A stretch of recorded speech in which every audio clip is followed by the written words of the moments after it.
Una vez que el esqueje ha enraizado y comienza a mostrar nuevos brotes, ha llegado el momento de trasplantarlo. Antes es recomendable llevar a cabo un interesante y práctico método. Se trata de sumergir los esquejes en un baño preventivo de aceite de neem contra insectos y enfermedades. Si el cultivo es de semilla y la maceta es pequeña, para suministrar todos los nutrientes necesarios en la floración, el trasplante será sin duda la mejor opción. El trasplante se hace generalmente a última hora del día cuando la luz se va a apagar. No debe realizarse en el momento de mayor intensidad lumínica y, de ser así, hay que retirar la planta a la sombra. Por la noche las raíces tienen tiempo suficiente para adaptarse al nuevo medio. Si la planta ha estado pidiendo el trasplante y no se le ha dado a tiempo, le costará volver a desarrollar el sistema de raíces. En este caso, las plantas pueden alargarse y crecer lentamente. Por esta razón, no es conveniente retrasar esta tarea. Si el sustrato elegido para el trasplante es la tierra y la intención es hacer florecer la planta lo antes posible, será suficiente con tiestos o contenedores de 4 a 15 litros. Cuanto menor sea la capacidad de la maceta, antes acabará la planta con los nutrientes. Por ello, se debe utilizar tierra de la mejor calidad. El All Mix de Bioviz es un producto estrella en el mercado actual. Esta tierra posee una textura y un pH adecuados, además de contener todos los nutrientes necesarios para el desarrollo de las plantas. Se recuerda que el pH ideal para cultivar en tierra es de 6,8 a 7.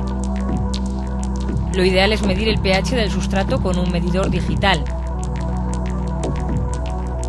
Es recomendable poner una capa de drenaje en el fondo de cada maceta.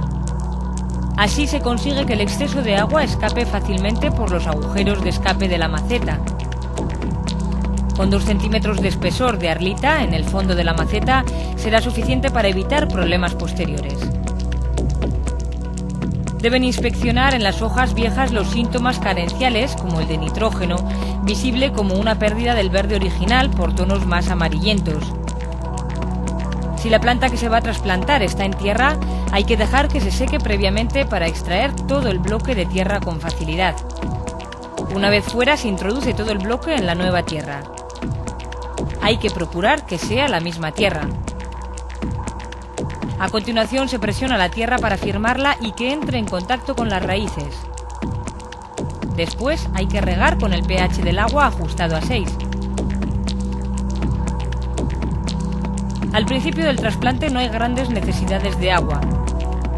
Hay que aumentar el volumen y la frecuencia de riego conforme crezca la planta. Una vez trasplantadas las plantas, se puede aislar la capa superficial de la tierra con una fina capa de vermiculita. Es lo que comúnmente se llama crear un mantillo. Así se evitan plagas indeseables como la mosca blanca o la del vinagre.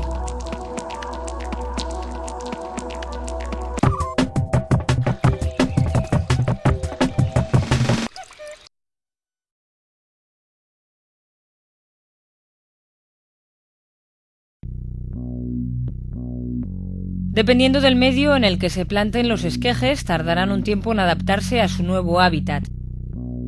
Con una excelente tierra, los esquejes tardan entre 7 y 15 días. Aquí entran en juego varios factores. Los cultivadores experimentados cubren el metro cuadrado con 20 plantas. Las variedades índicas se ponen a florecer con unos 20 centímetros de altura y las sátivas con unos 10 o 15 centímetros. Las variedades sátivas tardan más en florecer. Crecen mucho, incluso durante la floración siguen creciendo hasta alcanzar 3 o 4 veces su tamaño. Sin embargo, las variedades índicas son más robustas y por lo tanto crecen menos en altura y tardan más en hacerlo. Es preferible que crezcan algunos centímetros más antes de la siguiente etapa. Si se ponen demasiado pequeñas a florecer, pueden llegar a cosecharse plantas demasiado pequeñas con poca cantidad de flores. Es muy importante que en los días previos a la floración la raíz se expanda por el sustrato. Para ello se administrarán regularmente riegos con bioestimuladores. Por el contrario, si ponen a florecer las plantas con una altura desmesurada, no se hará sino crear problemas. Las plantas como mínimo duplicarán su tamaño. Si no se dispone de una altura adecuada, las bombillas quemarán las plantas. Controlar el crecimiento es crucial. El cannabis puede llegar a crecer mucho, demasiado para el cultivo indoor. Además, facilitará las labores de supervisión.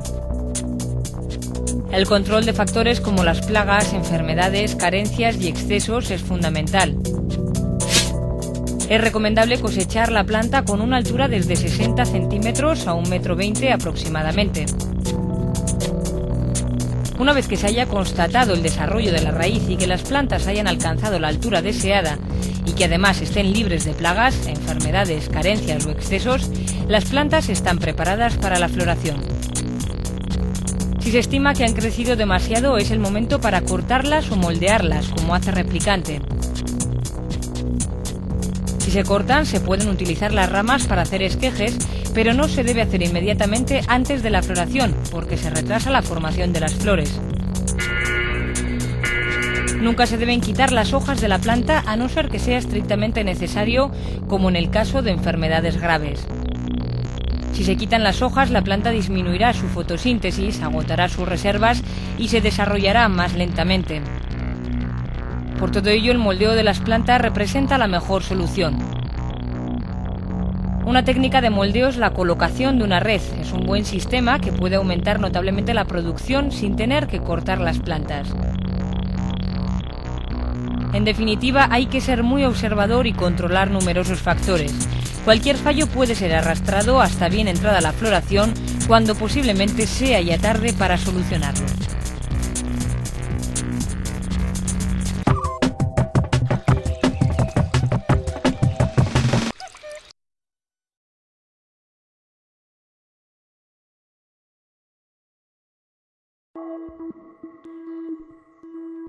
La floración consiste en reducir la duración de la iluminación de 18 a 12 horas. En la fase de floración es importantísimo no iluminar las plantas con ninguna luz mientras estén a oscuras. Si se hace, se producirán graves consecuencias como el retraso de la floración y el estresamiento de las plantas.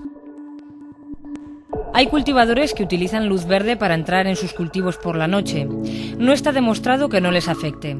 Si se iluminan las plantas por la noche, aunque sea por unos instantes, se puede provocar la mutación de las plantas hacia el hermafroditismo. Entonces las plantas desarrollan flores masculinas, polinizando las flores femeninas y generando gran cantidad de semillas. Los requerimientos nutricionales demandados por la planta comienzan a variar día a día. Las plantas dejan de absorber nitrógeno en tanta cantidad para pasar a absorber mayores cantidades de fósforo y potasio. Los primeros 15 días de floración y dependiendo de cada variedad, las plantas siguen creciendo mucho y aún no son visibles las preflores. Las plantas crean espacios para así poder dar cabida a sus flores. Si el tamaño ya era desproporcionado, se empezará a comprobar el poder de crecimiento de las plantas. Han pasado 20 días, las distintas variedades comienzan a exhibir sus linajes, más largos, menos largos, blancos, menos blancos. Como puede verse, empiezan a aparecer las flores. Las plantas siguen incrementando sus requerimientos de fósforo y potasio. Igualmente multiplican por 3 su consumo de dióxido de carbono. Hay que procurar administrárselo mediante una cuantiosa entrada de aire. Es una de las claves de una contundente floración. Es recomendable utilizar un bioestimulador específico para la floración. Estos compuestos aumentan la absorción y metabolización de los nutrientes, activando la flora bacteriana en el medio de cultivo. Si las macetas son pequeñas, hay que tener en cuenta que a estas alturas del cultivo, los nutrientes disponibles en la maceta han disminuido drásticamente. El agua de riego arrastra gran cantidad de nutrientes por los agujeros de desagüe de la maceta. Mientras tanto, la planta consume la mayor parte de los nutrientes almacenados en la tierra. Se hace imprescindible un buen abonado. Más no es mejor. Hay que observar en cuánto tiempo las plantas secan las macetas y se riega en función a esta medición. Seguramente las macetas se sequen a diario y es probable que con temperaturas altas haya que regar más de una vez al día. Un sistema de riego incrementará la producción con menos esfuerzo. Hay que mantener las lámparas a una distancia adecuada. Para ello se debe controlar la temperatura de la superficie iluminada de las plantas. Si la temperatura es muy alta, superior a 25 grados centígrados, hay que subir más las lámparas. Mejor eso que quemar las plantas. Mientras las plantas desarrollan más y más racimos de flores, aún es apreciable su crecimiento. Las variedades índicas alcanzan antes el pico máximo de crecimiento que las variedades sátivas. Las sátivas siguen creciendo mucho durante la floración. Es necesario suministrar un riego semanal a modo de lavado de raíces. Pensemos que estas van acumulando gran cantidad de sales tóxicas generadas por las propias plantas y por los excesos de fertilizante. Con tanto exceso de sal se dificulta e impide la absorción de nuevos nutrientes. Se forma una especie de película bloqueante en los pelos radiculares. Una buena limpieza de raíces es fundamental. Los cultivadores más avanzados añaden a la gran cantidad de agua con la que limpian las raíces una solución con bioestimuladores que degradan las sales, provocando rápidamente su desaparición. Es recomendable ajustar el pH del agua en estos casos a 5,5. Las variedades comerciales tardan en florecer totalmente entre 6 y 10 semanas dependiendo de la genética, aunque las variedades sativas como la Haze pura puedan llegar a tardar en florecer 16 semanas. Se hace muy difícil cultivar estas variedades, además dan muy poca producción. Pese a todo y sin lugar a dudas, el resultado de este tipo de plantas es especial, es una variedad muy psicoactiva. Existen variedades en el mercado que florecen en 6 semanas. Apenas huelen y no son muy psicoactivas. Una buena genética tarda como mínimo 7 semanas en estar lista para cosechar. Sin embargo, la inmensa mayoría de variedades que se encuentran en el mercado tardan en estar listas entre 8 y 9 semanas. Generalmente las variedades son más psicoactivas cuanto mayor tiempo tardan en florecer. Para conocer el grado de desarrollo de las flores hay que fijarse en su dureza. Hay un momento en el cual son muy compactas y duras, eso significa que la cosecha se está aproximando. Con el fin de dorar las glándulas de resina hay que disminuir la altura de las lámparas en 5 o 10 centímetros si es que la temperatura lo permite. Así aparecerán más glándulas de resina. Si la variedad cultivada tarda aproximadamente 60 días en cosecharse, según el fabricante, a los 45 días se debe dejar de abonarla. A estas alturas la planta casi está desarrollada. Un exceso de fertilizante durante las 2 últimas semanas empeorará el sabor de las flores y creará excesos en la planta. Hay que ser prudente, las flores están casi formadas. Ya no necesitan gran cantidad de alimento. Los más experimentados riegan a diario con gran cantidad de agua y bioestimulador y así eliminan los excesos. Es normal e incluso deseable que las hojas más viejas empiecen a amarillar. Así los excesos de la planta desaparecen progresivamente. Hay que ser paciente. Cosechar antes de tiempo significa cosechar mucha clorofila y poco THC. Cosechar tarde se traduce en plantas con carácter narcótico que pueden no tener el efecto que se estaba buscando.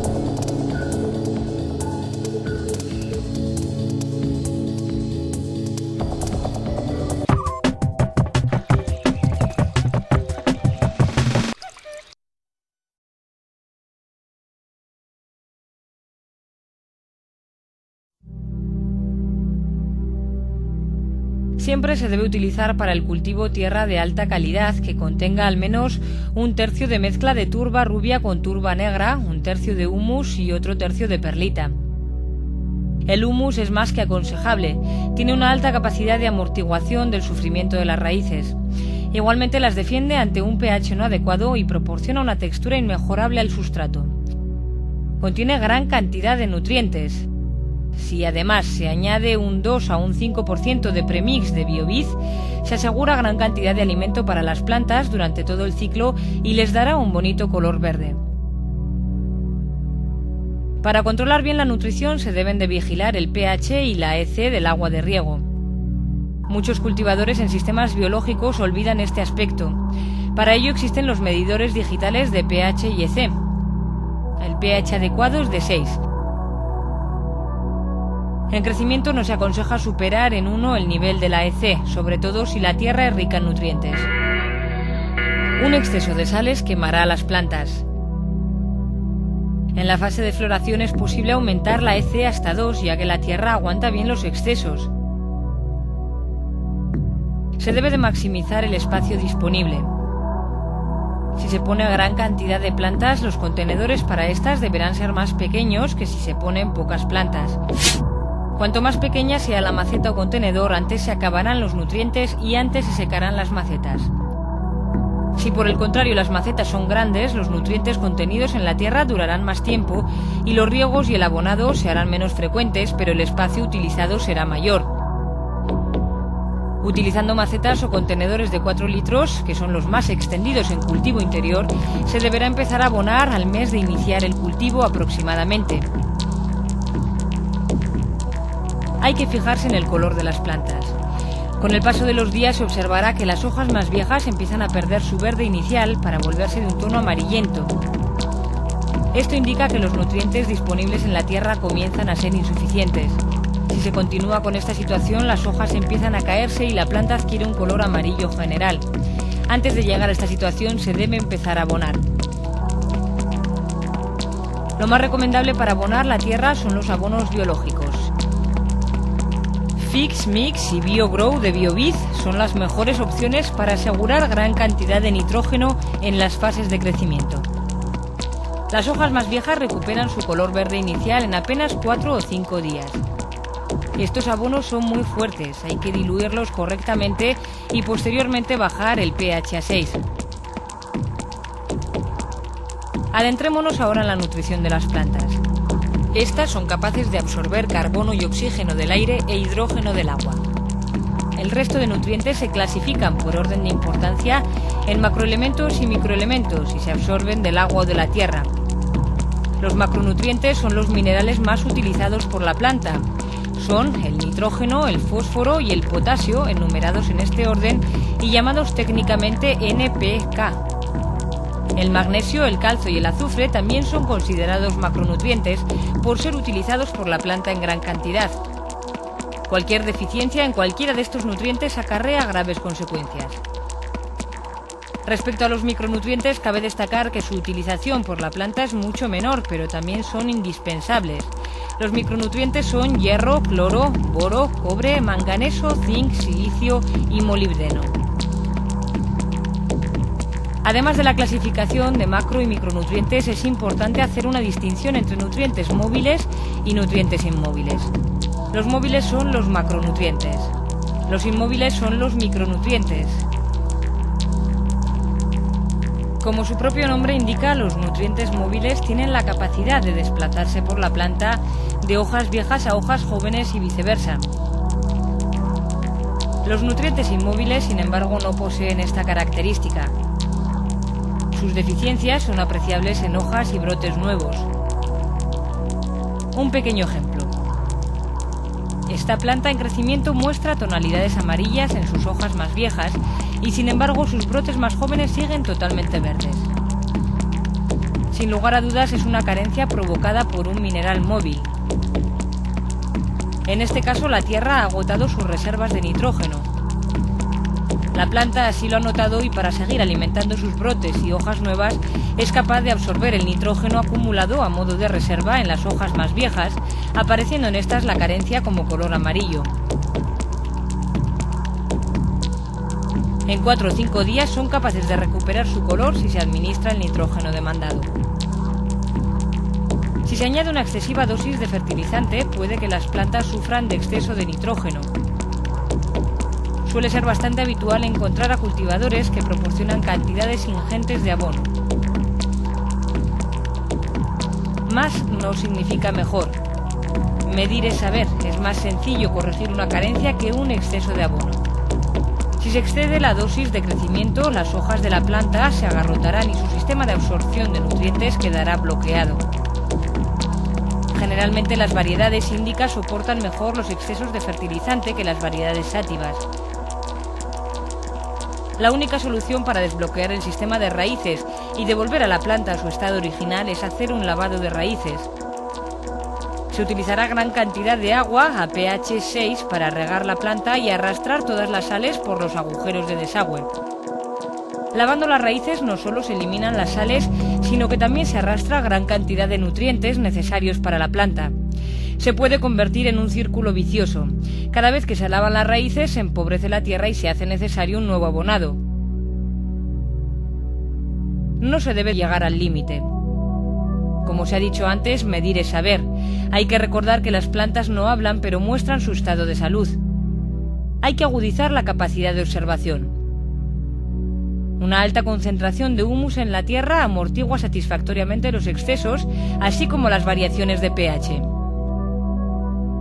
Se debe observar diariamente el estado de la tierra.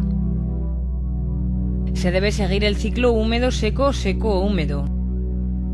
No hay que anegar los contenedores ya que pueden pudrirse las raíces. Tampoco hay que dejar que se sequen completamente, sobre todo si son contenedores pequeños. Una vez iniciada la floración, los nutrientes comienzan a desaparecer rápidamente de la tierra. En contenedores muy pequeños los nutrientes se pueden agotar rápidamente. Se recomienda añadir a los riegos durante la floración BioBloom de BioViz. Contiene el nitrógeno, el fósforo y el potasio recomendados para esta fase, además de numerosos microelementos. Hay que seguir lavando regularmente las raíces en la fase de floración. Una vez cada 15 días aproximadamente será suficiente. El color de las plantas debe ser de un verde natural. Un verde oscuro en el follaje indica demasiado fertilizante. Un verde demasiado tenue o amarillento indica carencias. Otro problema que se debe tener en cuenta en sistemas biológicos o de tierra es el progresivo endurecimiento del sustrato. Las raíces llegan a extenderse por toda la tierra.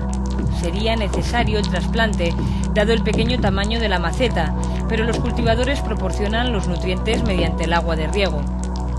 Al estar toda la tierra comprimida en un bloque de raíces, al regar, el agua escapa por los huecos que se forman entre la tierra seca y la maceta.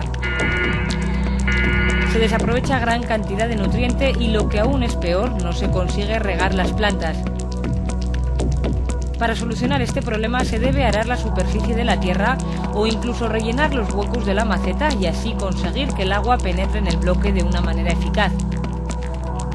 Otra solución a este inconveniente sería regar mediante la colocación de platos con agua y fertilizante en la base de la maceta.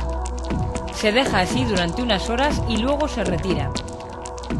No es bueno dejarlas así de continuo porque este agua, al estar estancada, pierde rápidamente su oxígeno y puede provocar la podredumbre radicular de las plantas. Es un método de riego eficaz y barato.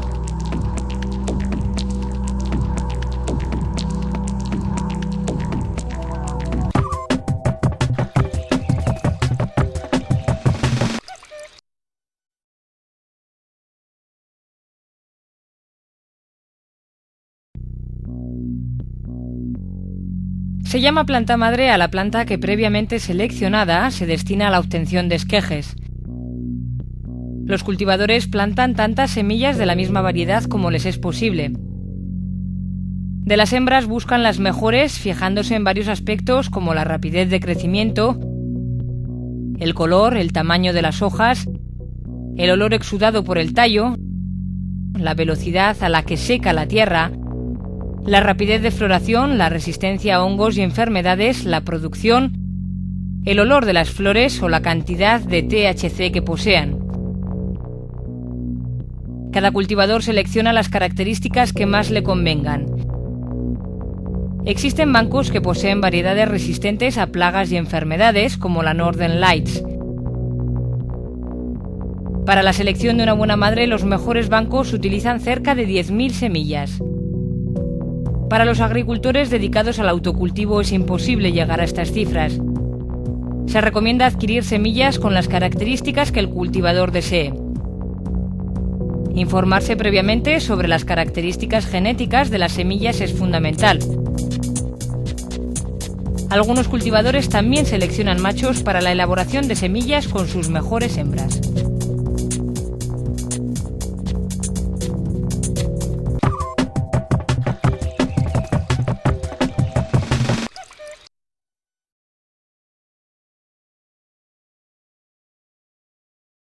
Una vez que se selecciona la planta madre, se ha de decidir el método de mantenimiento. La manera más económica es mantener una madre en tierra. Se elige un contenedor de al menos 50 litros de capacidad. Otros cultivadores utilizan contenedores de plástico, preferiblemente blanco. Ponen una capa de drenaje en el fondo de la maceta y lo rellenan con tierra de alta calidad. Una buena madre con mala tierra se convierte en una mala madre. A continuación, la planta seleccionada se trasplanta a la maceta y se riega preferiblemente con un bioestimulador de raíz. Las plantas madres siempre están a un fotoperíodo de 18 horas de luz y 6 de oscuridad. Necesitan un periodo mínimo de oscuridad para poder descansar del estrés que supone su continua poda. Nunca se debe inducir a floración a las plantas madre. Al volver a crecer después de la floración sufren una degeneración genética. Se deben regar con moderación y sin grandes cantidades de fertilizantes. No se recomienda superar el nivel del EC por encima de 1. El pH de riego debe ser 6. Hay que controlar bien la temperatura y la humedad de la planta madre. Se procura que la temperatura nocturna sea inferior en 7 grados a la temperatura diurna, para favorecer la respiración de la planta. Los cultivadores limpian regularmente con agua el follaje de sus plantas madre. Así las hojas transpiran mejor. También cortan las ramas más bajas desde la base del tallo de la planta, ya que estas ramas, además de producir esquejes raquíticos, pueden atraer enfermedades y parásitos. Los cultivadores usan cicatrizantes para las heridas que se producen en el tallo. Además, podan las yemas de sus plantas madre. De esta manera, la planta produce muchos más brotes que crecen en todas las direcciones. Unos días antes de hacer esquejes se deja de abonar y se limpia el follaje con agua para disminuir los niveles de nitrógeno en la planta madre. Así los esquejes sacan la raíz más rápidamente. Los cultivadores se encargan de convertir esquejes en nuevas madres más vigorosas porque los sistemas biológicos hacen difícil mantener sana y productiva una planta madre durante más de 6 meses. A partir del año son muy leñosas y producen menos brotes. De esta manera se conserva la genética seleccionada durante muchas generaciones.